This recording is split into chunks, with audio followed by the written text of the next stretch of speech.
U.S. campaign rhetoric critical of international trade deals and threats of withdrawing military forces from Asia are being discounted by many observers in the region, who say American interests abroad remain constant and the problems facing the next president remain complicated. VOA's Brian Patton reports from Seoul. Both Republican Donald Trump and Democratic nominee Hillary Clinton have been critical of free trade policies, especially the yet-to-be-ratified Trans-Pacific Partnership. Clinton initially supported the Asian free trade deal to counter China's growing economic power, but changed her position during the campaign. Trump has threatened to retaliate by imposing punitive tariffs on Chinese goods. Economists have cautioned that such a move could spark a trade war that would hurt both economies. Shea Tao with the Beijing Foreign Studies University expects public criticisms to soften after the election and recalled the 1992 campaign when Bill Clinton called the Chinese leadership the butchers in Beijing. But turned out what happened. After he became the president, there was kind of a bad beginning. But after 1994, when he decided to de-link human rights from trade with China, and then U.S.-China relationship was kind of on a smooth sailing.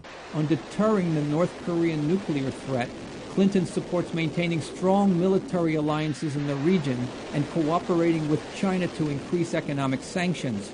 Trump has said he would demand that China force its economically dependent ally to halt its nuclear program.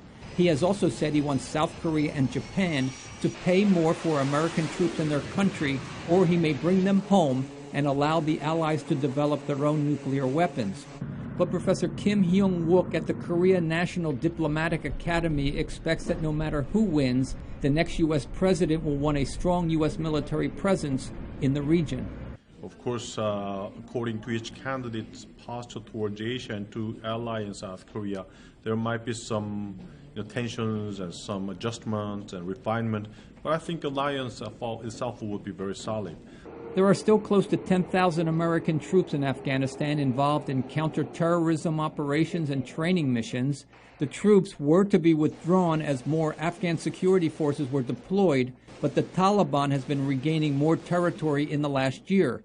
Recent negotiations between Afghan and Taliban leaders have failed to reach any settlement. But, says Pakistani analyst Mosharraf Zedi, Afghan and U.S. leaders remain wary of involving Pakistan, even though many Taliban leaders find safe haven there. I'm afraid that whether it's a Clinton presidency or a Trump presidency, I think the United States will continue to struggle to know what to do and to know how to do it in Afghanistan, partly because of the ingrained bias in Washington, D.C. against Pakistan. Neither Trump nor Clinton has advocated sending more U.S. forces into Afghanistan.